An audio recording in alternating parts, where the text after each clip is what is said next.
은혜로우신 주님, 오늘도 주님의 은혜를 갈망하면서 이곳에 모였습니다. 우리를 불쌍히 여겨주시고 우리의 심령을 꿰뚫어 보셔서 주님께서 예비하시고 준비하신 그 한 방울의 생명의 은혜를 이 시간 받기를 원합니다. 부족한 종에게 부어주신 주님의 거룩하신 말씀이 선포될 때 그 말씀이 주님의 말씀이 될 수 있도록 은총을 내려 주옵소서. 그리고 그 말씀으로 힘을 얻고 살아가는 귀한 자녀들이 될 수 있도록 은혜를 베풀어 주옵소서. 감사하고 예수님의 이름으로 기도합나이다. 아멘. 할렐루야. 아멘. 지금 우리가 계속해서 가정의 질서죠. 가정의 질서, 하나님께서 세우신 질서 중에 국가가 있고 주인과 종이 있고, 그 다음에 세 번째는 가정이었었죠. 가정이 하나님이 세우신 제도였다. 인간의 제도였다. 그 중에 이제 지난 시간에는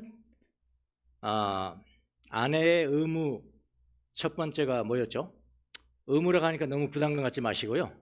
영적인 의무라고 합시다. 영적인 의무. 뭐 의무 위반했다고 여러분이 뭐 손해배상할 거 아니잖아요. 그러니까 영적인 의무로 하면 좀 더 가볍겠어요. 영적인 의무. 다시 말하면 하나님 앞에서 기쁨이 되고 하나님이 참 예쁘게 여기실 행위를 지난 시간에 첫 번째로 했습니다. 그게 뭐였죠? 순종이었죠. 순종은 아내가 남편에게 순종한다 그러니까 뭐 열등해서 그런 것도 아니고요.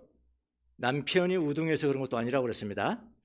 하나님이 세우신 질서에 자발적으로 헌신하는 신앙행위라고 말씀을 드렸습니다. 그래서 아내가 신앙이 좋다고 그래서 남편을 우습게 여겨도 안 되고, 또 남편에게 복종하라 했다고 해서 맹종해서도 안 돼요. 하나님의 말씀에 절도적으로 복종하는 것이 이제 아내의 의무니까, 남편이 뭐라고 이야기했는데 그게 하나님 뜻이 아니에요. 만약에 그럼 그거는 순종 안 해도 됩니다. 하나님을 순종하는 의무니까요. 예, 그것을 이제 지난 시간에 여러분과 함께 나눴고요. 또 오늘 두 번째로 치장하는 시장이 뭐죠? 단장이죠. 단장, 꽃단장 하는 거예요. 그 단장을 하는 사람이 되려는 거예요. 단장하라는 겁니다. 지금 단장하라는 건데, 하나님을 섬기는 사람들은, 크리스찬의 아내는 외면의 단장보다도 중요한 게 있다, 그런 이야기잖아요. 외면의 단장보다도 중요한 것은 내면의 단장, 내면의 치장이다. 그래서 오늘 그 내면의 치장의 힘이 무엇인가를 여러분과 함께 살펴보고자 합니다. 베드로가 베드로 전서를 썼을 때 당시에 보면은, 그 당시에 여성들이 외면 치장에 상당한 공을 들인 것을 알 수가 있어요.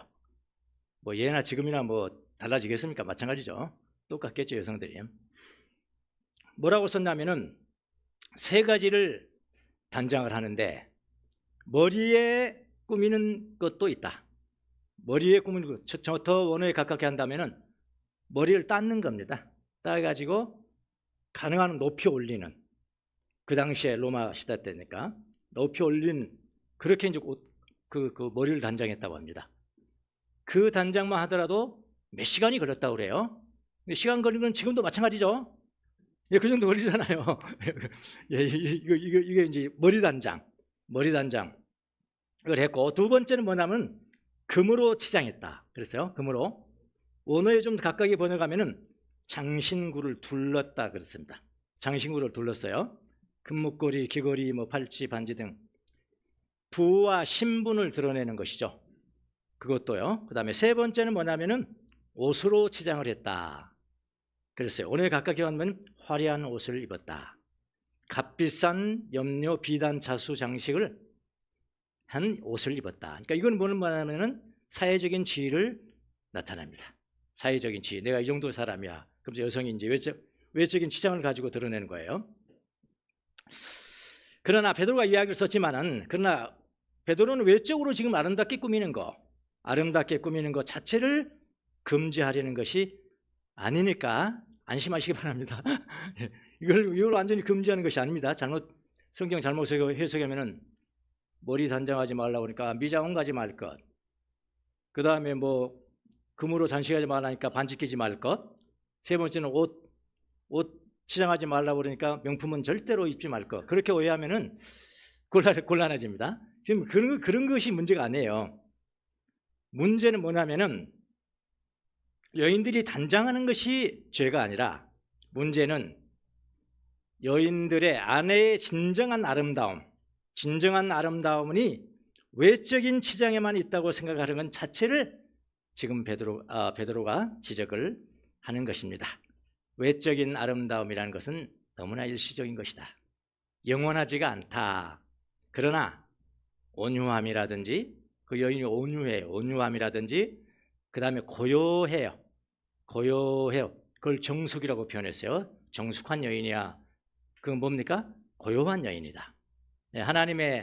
하나님의 성령을 마음속에 모시고 살아가기 때문에 하나님의 평화처럼 그렇게 고요하다.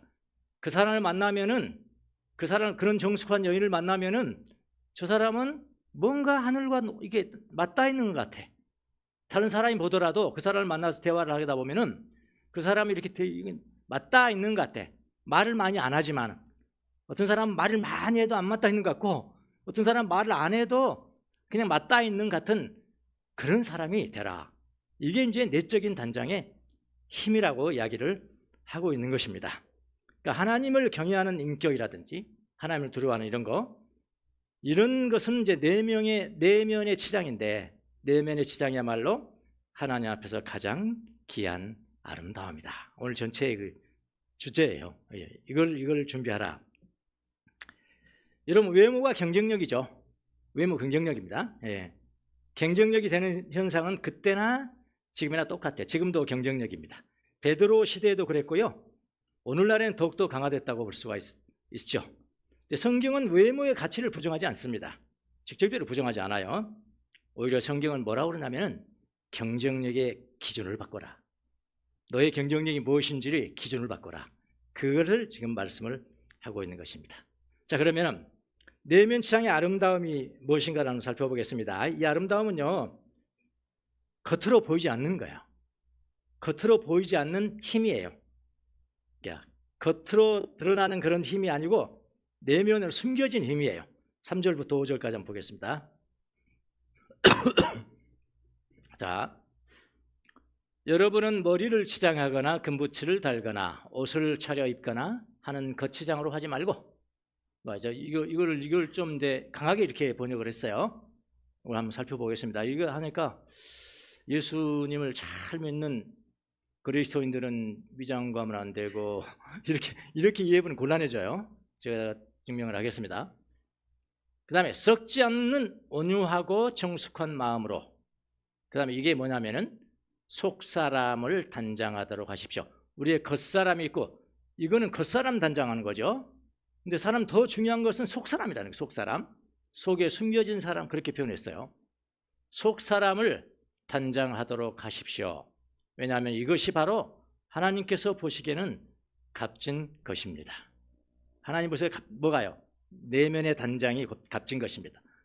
전에 하나님께 소망을 두고 살던 거룩한 여인들도 이와 같이 자기를 단장하고 자기의 남편에게 순종하였습니다. 이게 베드로가 이렇게 했거든요. 자, 3절 보세요. 3절을 잘못 해석하면은 그리스도인 아내는 화장해도 안 되고 미장원 가거나 금과 보석을 차고 다니도 안 되고 명품 옷을 하나 입어도 안 되는 것으로 해석할 수가 있습니다. 특별히 한국말 번역이 그렇게 돼 있어요. 지금요. 이렇게 그거 하지 마라 그랬잖아요. 지금요. 그러니까 굉장히 강하게 지금 번역이 된 겁니다. 근데 우리나라 성경은 이 3절을 이렇게 번역했어요. 여러분은 머리를 치장하거나 금붙이를 달거나 옷을 차려 입거나 하는 거치장을 하지 말고 이렇게 됐다고요. 이게 강한 표현이 됐죠. 그러니까 어떻게 읽냐면은 머리 치장하지 말고 그럼 미장원 가지 말고로 입고 금붙이 달지 말고 금반지 진주 목걸이 하지 말고 옷을 차려 입거나 그거는 명품 옷 입지 말라고 이렇게 읽어요. 그러니까 거치장하지 말라고 했으니까 그렇게 해석하게 하더라도 우리는 그렇게 따를 수밖에 없는 것입니다.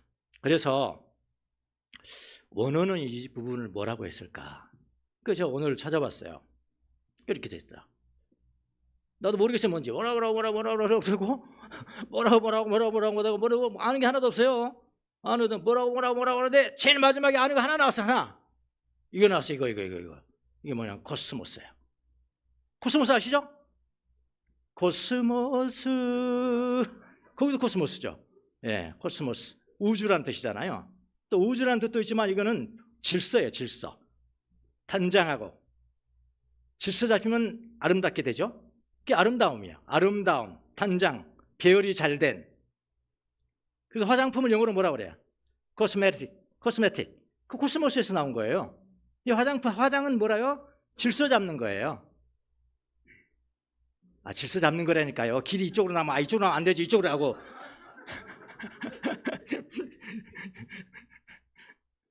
그래 성령도 질서 잡는 거다. 질서. 근데 적당한 성령 괜찮아요. 예수님 몰라보면 안 돼. 무슨 말인지 모르겠네. 예수님 몰라볼 정도로 하면 안 될 것 같아. 예, 질서 잡는 거니까 좋은 단어죠. 여기 이 주어가 지금 코스모스예요. 지금 이 코스모스가. 이 다른 것들은 다 여기 수식하는 거예요. 형용사 수식하는. 이거 다 몰라도 돼요. 코스모스. 이 질서. 내면의 아름다움. 이 아름다움. 자, 이 코스모스를 잘 이렇게 살려서 번역한 성경이 있는데 영어 성경을 한번 보도록 하겠습니다. NIV 성경입니다. 제가 여기 찾아놨어요. 자, 주어를 뭐라고 했나요? 요거 주어죠. 여러분의 아름다움. 이게 코스모스입니다. 여러분의 정말 아름다움이, 진짜 아름다움이 여기 보면 외모 치장, 외모 단장, 외모 단장으로부터만 오지 말게 하라. 근데 그 외모 단장이라는 게 뭐냐면 헤어스타일, 주얼리, 그 다음에 옷, 명품 옷 이런 것으로만 오지 말게 하라. 그러면 우리 한국말 성경하고 굉장히 완화됐죠. 지금요. 지금 굉장히 완화됐습니다. 주어가 코스모스입니다. 아름다움이라고 번역했습니다. 왜 아름다움이 외적인 치장으로부터 오지 않게 하라. 이런 이야기입니다. 단장 자체는 좋은데 앞에서 꾸며주는 형사들이 계속 나열되어 있다 이 말이에요. 너무나 외적이란 말이에요. 보이려고 한단 말이에요. 그러지 말고 오히려 보이지 않고 숨어있는 내면의 된장의 아름다움으로 하라. 그게 이제 4절이죠. 썩지 않는 온유하고 정숙한 마음으로 속 사람을 단장하도록 하십시오. 이것이 하나님께서 보시기에 값진 것입니다. 그래서 영어 용법으로 not but 이거로 하지 말고 이걸로 해라. 그런 이야기입니다. 그렇게 읽으셔야 됩니다. 그러니까 여인은 내면의 치장이 더욱 값진 것입니다. 외면의 치장에 투자하는 것에 이건 제약입니다. 시간의 절반 정도는 내면 치장에 할애해도 된다. 성경에 안 나와 있습니다. 성경에 안 나와 있으니까 제가 뭐 말해도 상관없잖아요. 절반 정도로 해라.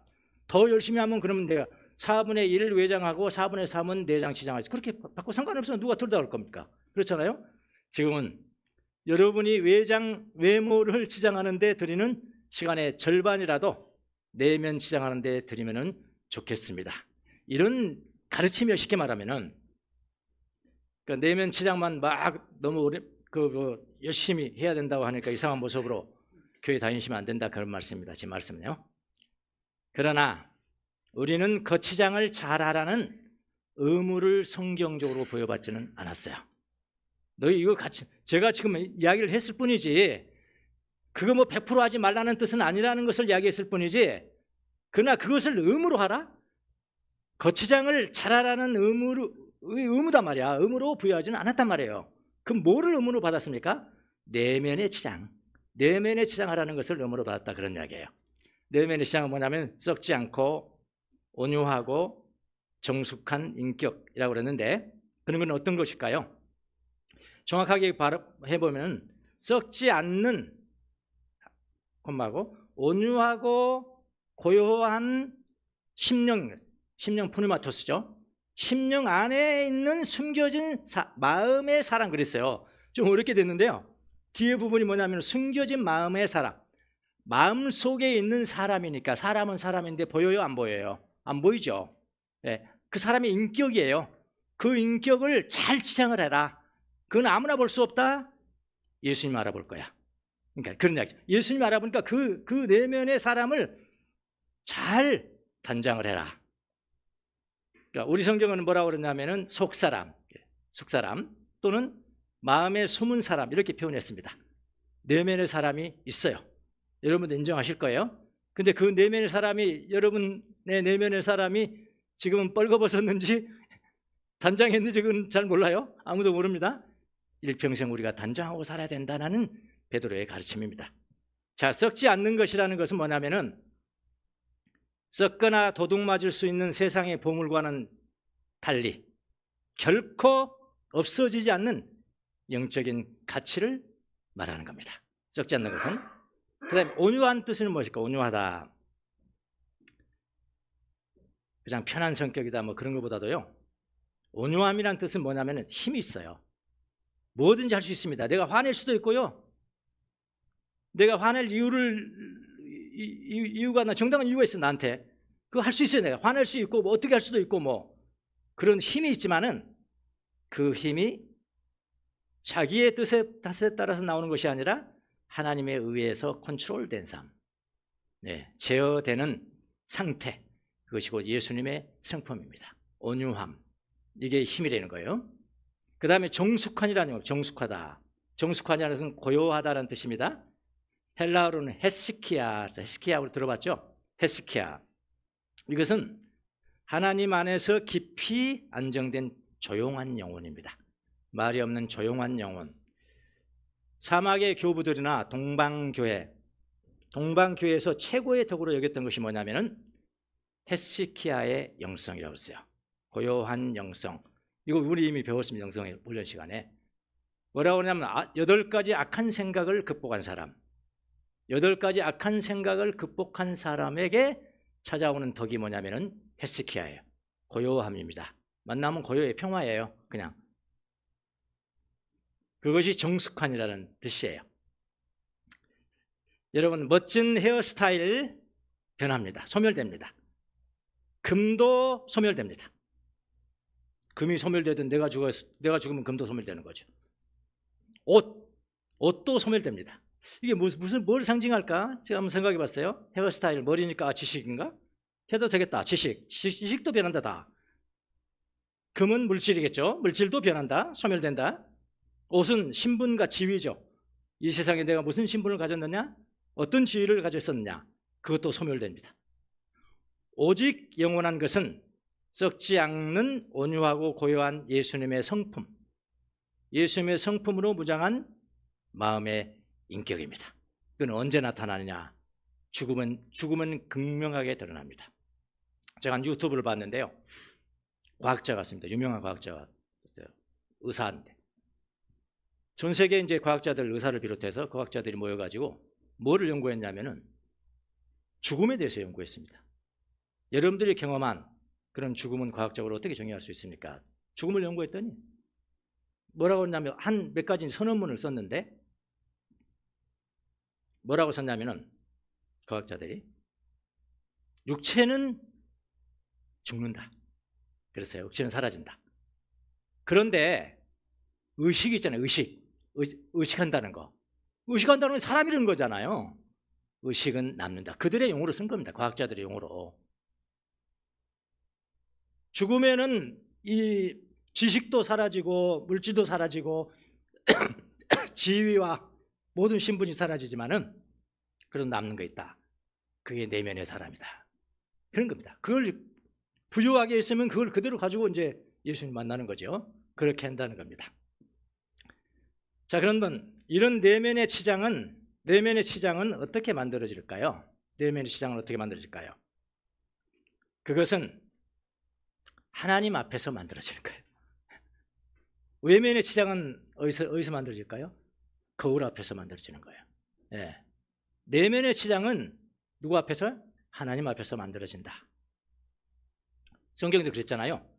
그것이 하나님께서 보시기에 값진 것입니다. 속 사람의 단장은 하나님께서 보시기에 값진 것이다.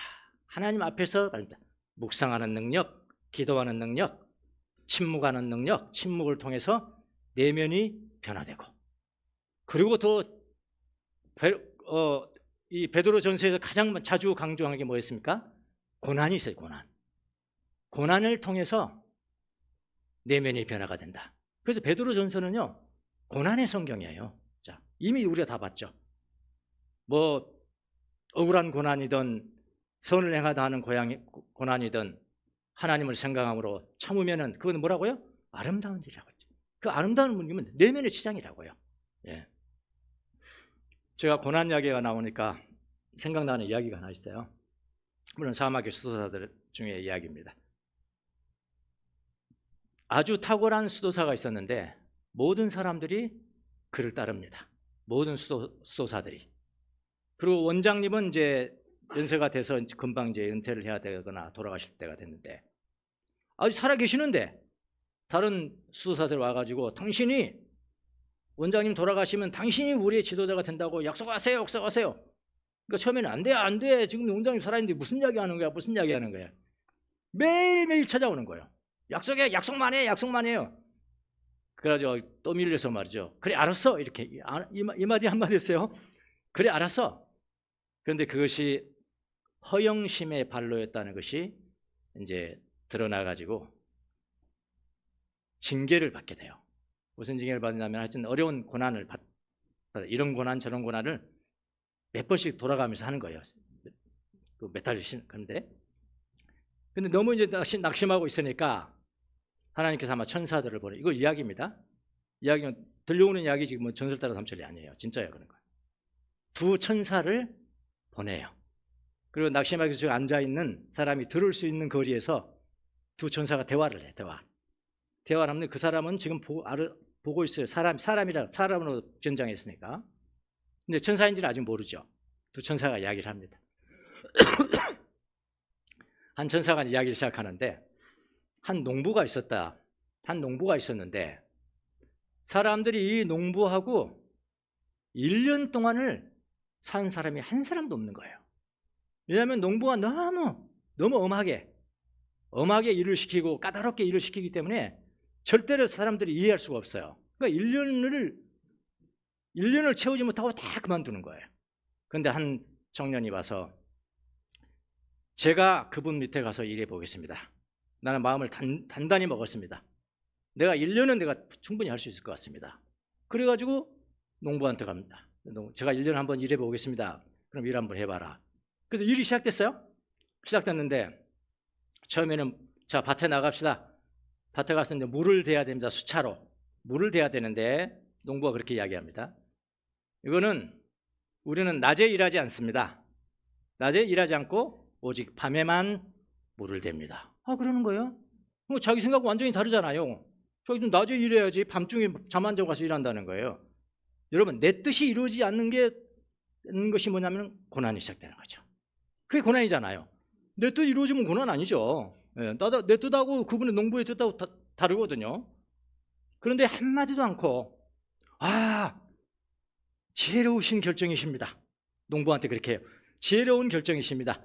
낮에 물을 대면은 동물들이 와서 하고 새가 와서 물을 먹어버릴 텐데 그 물을 먹으면 이 농지에 물이 못 들어가잖아요. 얼마나 못 들어가겠어 그거. 근데 그렇게 자기가 마음을 그렇게 먹습니다. 비난하지 않고 그냥 그렇게 하시죠. 그래가지고 밤에 물을 댔다는 걸 수차로 들어가서. 그다음에 두 번째, 이제 밭을 가고 이랑에다 이제 씨를 뿌리자, 씨를. 그 농부가 뭐라고 그러냐면은 자, 이 밭은 한 고랑에는 보리를 뿌리고 그 다음에 이랑에는 콩을 뿌리고 그 다음에는 또 다른 것 뿌리고 그 다음에 또 다른 것을 뿌리세요. 뭐 이런 작업을 받는 겁니다. 그래 가면 옛날 같으면 좀 화나고 이런 게 어디 있습니까? 이렇게 했었는데 전혀 그런 대사를 안 하고 뭐라고 하면 탁월한 선택이십니다. 이건 지금까지 없었던 이런 지혜인데요. 자기가 이야기하는 겁니다. 자기의. 그러면서 이렇게 곡식이 나면은 나중에는 아름다운 무지개 색깔이 되겠습니다. 그리고 불평하지 않고 일을 다 했어요. 그리고 세 번째, 그 다음에 또 명령을 하는데 이번에는 다 완숙되지 않았습니다. 이 보리가 다 완숙되지 않은데 배로 갑시다 이러는 거예요. 그럼 자기가 보기에는 이거 지금 보면 안 되는 건데 좀 더 있어야 되는데 보름이나 이렇게 더 있어야 되는데 그걸 불평하지 않습니다. 또 뭐라 하냐면 지금까지 한 주인님의 선택보다도 훨씬 더 지혜로운 일입니다. 왜냐하면 다 익은 다음에 치면은 이삭이 너무 많이 부러진다는 거예요. 이삭이 너무 빠르는 게 조금 이른 때 하는 게 낫겠습니다. 그래가지고 불평하지 않고 다 했어요. 그 다음에 세 번째, 다 뜬 다음에 그 뭡니까? 탈곡을 해가지고 남아있는 왕겨. 그 다음에 그 농부가 그런 이야기를 해요. 이 왕겨는 그대로 바구니에 담아서 창고로 들이십시오. 뭐 그런 일을 해본 적이 없거든요. 그런데 그걸 다 인정을 해요. 이렇게 해서 1년을 보냈답니다. 1년을 보내니까 농부가 와가지고 뭐라고 그러냐면은 당신은 나하고 일하면서 한 번도 불평하지 않고 원망하지 않고 나하고 잘 1년을 견뎌냈습니다. 이제부터는 당신과 나는 두 사람이지만은 당신과 나는 한 사람이나 마찬가지입니다. 내가 없을 때도 당신은 나하고 함께 있는 게 똑같은 것이고 그래서 나하고 앞으로 계속해서 일합시다. 이렇게 이야기를 하는 거예요. 두 천사가 그 이야기를 하니까 한 천사가 그럼 심오한 이야기 같은데 그럼 나 구체적인 뜻을 한번 가르쳐 주세요. 그랬더니 여기에 농부는 하나님이십니다. 농부가 하나님이십니다. 하나님은 때로 자기의 종들에게 자기하고 계속해서 일하기 위해서 그 사람의 뜻에 반하는 일을 시키고 그를 테스트할 수가 있습니다. 고난을 준다는 고난을 참아내면은 겸손하게 되죠. 외적으로 겸손하게 돼요. 그리고 외적으로는 약하게 되고 내면에는 강하게 돼요. 이게 고난이 주는 유익이거든요. 이런 것이 우리의 내면을 살찌우고 치장한다는 겁니다. 명심하십시오. 외모의 단장은 거울 앞에 사는 거지만 내면의 단장은 하나님 앞에서 하는 것입니다. 하나님 앞에 있을 때 우리가 침묵이 되고 묵상이 되고 기도를 하고 고난도 하나님 앞에서 내 뜻대로 되지 않는 게 고난이거든요. 그럼 불평하고 난리 나잖아요. 원망하고. 그러지 말고 하나님께서 나를 무엇을 가르치려고 이런 고난을 주셨나 그런 생각하면서 참으면은 나중에는 하나님과 내가 하나가 된다는 거예요. 그런 뜻입니다. 그런데 그 수도사가 그걸 듣고 너무나 많은 위로를 받은 거예요. 나중에 보니까 배 타고 가려고 보니까 두 사람이 없어요. 천사였구나. 천사들이 보냈구나. 이런 이야기가 전해오고 있습니다. 자, 내면이 치장된 사람의 또 다른 힘이 뭐냐면은 여기 성경 6절에 나옵니다. 놀랄 만한 일에도 두려움이 없는 것. 6절 한번 보십시오. 6절. 사라가 여기 나옵니다. 사라가. 마치 사라가 아브라함을 주인이라고 부르면서 그에게 순종한 것과 같습니다. 여러분도 선을 행하고 이거 기본이죠. 그 다음에 어떻게 됐냐면 조용한 사람이 되면은 아무리 놀랄 만한 일에도 그러니까 두려움이 될 만하고 무서워할 만한 일이 일어나는 거예요. 우리가 하는데 그런 일에도 결론은 뭐냐면 무서워하지 않으며 두려워하지 않으며 일어나라 그래 않으면 그 사람도 사라와 똑같은 사람이 되고 사라를 어머니로 두는 거죠. 사라의 딸이 되는 거니까요. 사라의 딸들이 될 것입니다. 특히 사라는 순종도 했지만은 놀랄 만한 일이 발생하더라도 무서워하지 않았다는 겁니다. 놀라운 일은 공포도 있고 놀람도 있고 불안도 있고 동요를 의미하겠죠. 사람을 두렵게 만드는 거 위협적이잖아요. 그런 상황을 가리킬 수가 있습니다. 예를 들어 사라 같은 경우는 바로 왕 앞에 섰잖아요. 바로 왕 앞에 섰잖아요. 아비멜렉 왕 앞에 섰잖아요. 무섭지 않겠습니까? 왕이야? 왕이니까 좋아요? 아니잖아요. 지금 그런 상황이 아니잖아요. 두렵죠. 무서운 환경이잖아요. 또 소아시아의 지역의 여인들은 남편으로부터 협박받을 수 있어요. 지금요. 죽을 수도 있습니다. 위협을 당할 수도 있어요. 그러나 사라처럼 순종하고 선을 행하면서 어떤 위협에도 두려워하지 않으면 사라의 딸들이 된다는 거예요. 이런 게 힘이에요. 힘. 내면치장의 힘이 이런 겁니다. 하나님께 소망을 두는 사람들은 위협과 불안 속에서도 평정을 잃지 않고 선을 행할 수가 있습니다. 성경 예는 많아요. 이런 사람들. 여러분이 잘 아시는 에스더도 국가를 구한 사람의 여인 아닙니까? 처음에 물론 미모로 시작했어요. 그럼 미모 때문에 국가를 변했습니까? 구했습니까? 용기예요. 용기. 그게 내면의 용기 때문에 국가를 구한 겁니다. 룻은 어떻습니까? 룻은 외모가 아니라 우선 외모로 시작했을지 모르겠지만은 그의 성품이었다고 그랬습니다. 보아스가 그의 성품이 모든 지방에 그냥 다 소문이 났다. 예. 욥입니다. 욥 자기 부인, 자기를 부인하는 내면의 힘이죠. 자기를 부인한 그 자녀들을 다 잃고 모든 재산을 다 잃었어도 절대로 하나님을 원망하지 않고 하나님을 부인하지 아니하는 자기 부인, 내면의 힘이죠. 이런 것들이 하나님 앞에 값진 것이다. 외모가 아니라 용기, 외모가 아니라 성품, 외모가 아니라 자기 부인하는 내면의 힘. 이런 힘이 그의 진정한 힘이 되었다. 우리 바른교회 성도 여러분, 여인들, 지금 여인들의 이야기지만은 사실은 모든 크리스찬의 이야기잖아요. 지금요. 그 예수 믿지 않는 남자도 변화시키는데 예수 믿는 남편을 둔 여인이 조금 잘하면 예수 믿는 남편이 얼마나 더 잘하겠어. 그렇잖아요. 그렇게 읽어야지. 우리 남편은 교회 다니니까 여기 세야당 안 돼. 그러면 안 됩니다. 그렇게 사시는 여러분이 되시기를 바랍니다. 복종하십시오. 순종하십시오. 설교하지 마십시오. 말없이 선행을 행하십시오. 그러면 지독하게 예수님을 믿지 않는 남편이라도 하나님의 사람이 된답니다. 그리고 오늘 말씀 외모를 치장하는 것 절반 정도만 시간을 줄여서 내면을 치장하는 그야말로 아름다운 내면을 가꾸는데 사용해 보시기 바랍니다. 그리고 온유하고 정숙하고 그리고 어떤 놀라운 일이 일어나더라도 그 괜찮아요. 무서워하지 아니하는 그런 여인들로 하나님 앞에 영광을 돌리는 여러분이 되시기를 예수님의 이름으로 축원합니다. 기도하겠습니다. 하나님 감사합니다. 예수 믿는 여인들이 어떤 삶을 살아야 될 것인가? 하나님 앞에서 드려야 될 영적인 의무를 배웠습니다.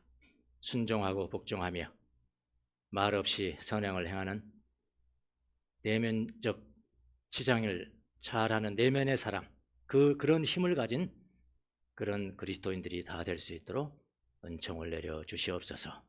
그래서 주님을 기쁘시게 하는 그런 사람들이 다 될 수 있도록 도와주시옵소서.